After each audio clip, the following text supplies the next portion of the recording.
நெல்லியம்பதி மலைப்பகுதியில் அமைஞ்சிருக்கிற புலையன்பாறை பகுதிக்கு வந்தீங்கன்னா நிறைய ஜீப்கள் இருக்கிறத பார்க்க முடியும். Nelliyampathy off road jeep safari adventure ரைடுக்கு ஒரு சூப்பர் பிளேஸா அமைஞ்சிருக்கு. நெல்லியம்பதி மலைப்பகுதியில் அமைஞ்சிருக்கிற ஆஃப் ரோட் ஜீப் சஃபாரி புலையன்பாறையில இருந்து அப் அண்ட் டவுன்ஸ் 14 கிலோமீட்டர் தூரத்தில் அமைஞ்சிருக்கு. ஒரு ஜீப்ல 2 பேர்ல இருந்து 8 பேர் வரைக்கும் சஃபாரி போகலாம். புலையன்பாறையில இருந்து 2 கிலோமீட்டர் கடந்து வந்தீங்கன்னா வனத்துறை அலுவலகம் இருக்கிறத பார்க்க முடியும். இந்த வனப்பகுதியில் உள்ள போகிறதுக்கு ஒரு நபருக்கு 60 ரூபாய், ஜீப்புக்கு 100 ரூபாயும் கட்டணமா சொல்லிக்கிறாங்க. வனத்துறை அலுவலகத்தை கடந்த உடனே உங்களுக்கு டி ஃபாரஸ்ட் ஸ்டார்ட் ஆக ஆரம்பிச்சிரும். கேரள மாநிலம் பாலக்காடுல அமைஞ்சிருக்க நெல்லியம்பதி மலைப்பகுதி மேற்கு தொடர்ச்சி மலையில கடல் மட்டத்திலிருந்து சுமார் 4500 அடி உயரத்துல அமைஞ்சிருக்கு.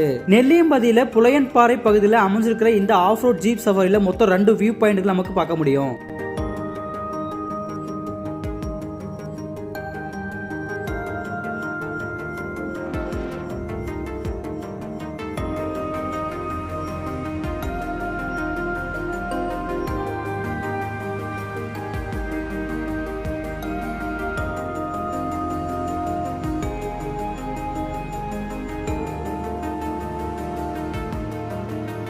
ஃபர்ஸ்ட் வியூ பாயிண்ட் மின்னாம்பாறை அல்லது மீனாம்பாறை அழைக்கக்கூடிய இடம். இந்த வியூ பாயிண்ட் ஜீப் சஃபாரி ஆரம்பிச்சு 40 நிமிட பயணத்தில் வந்து சேர்ந்துரும். இங்க இருந்து பார்த்தோம்னா சீதார்குண்டு எஸ்டேட், தேயிலை தொழிற்சாலை, சில எஸ்டேட் வீடுகளை பார்க்க முடியும். நீங்க இந்த ஜீப் சஃபாரியில போகும்பொழுது அடர்ந்த வனப்பகுதியில் பெரிய மரங்கள், விலங்குகள், பறவைகள், பட்டாம்பூச்சிகள், மலைப்பொழிவு, பனிமூட்டம்னு அனைத்து அழகான காட்சிகளையும் பார்த்து ரசிக்க முடியும். நெல்லியம்பதி மலைப்பகுதியில் அமைஞ்சிருக்கிற இந்த ஆஃப் ரோட் ஜீப் சஃபாரி கரடுமுரடான பாதை, பெரிய பாறை, தேறு பகுதிகளை கடந்து ரொம்ப த்ரில்லிங்கா இருக்கும்.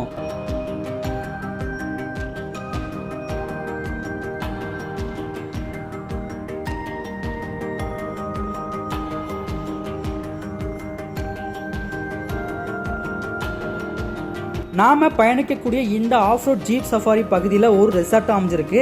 நீங்க இங்க தங்கினீங்கன்னா பகல் மற்றும் இரவு நேர ஜீப் சஃபாரி போகலாம். இந்த ஆஃப் ரோட் ஜீப் சஃபாரி மொத்தம் 2 முதல் 2.5 மணி நேரம் வரைக்கும் இருக்கும். இந்த ஜீப் சஃபாரியில 2 பேர்ல இருந்து 8 பேர் வரைக்கும் போகலாம். 1500 முதல் 2000 வரைக்கும் பயண கட்டணமா சொல்லிக்கிறாங்க.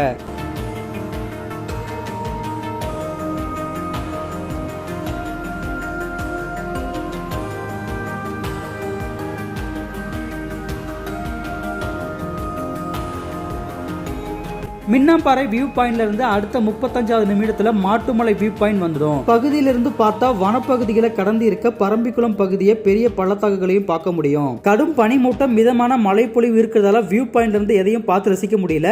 ஆனா இந்த கால சூழ்நிலைகள் எல்லா டைம்லயும் அமைஞ்சிடாது. பருவமழை காலமான ஜூன் முதல் ஆகஸ்ட் மாதங்களில் மட்டும்தான் இந்த அளவுக்கு நமக்கு கால சூழ்நிலை இருக்கும். நெல்லியம்பதி மலைப்பகுதிக்கு வந்தீங்கன்னா மறக்காம இந்த ஆஃப் ரோட் ஜீப் சஃபாரியை ட்ரை பண்ணி பாருங்க. உங்க வாழ்க்கையில மறக்கவே மாட்டீங்க. இந்த மாதிரியான டிராவல் கண்டென்ட், இன்ட்ரெஸ்டிங்கான வீடியோ மறக்காம நம்ம சேனலை ஃபாலோ அண்ட் சப்ஸ்கிரைப் பண்ணிக்கோங்க. தேங்க்ஸ் ஃபார் வாட்சிங்.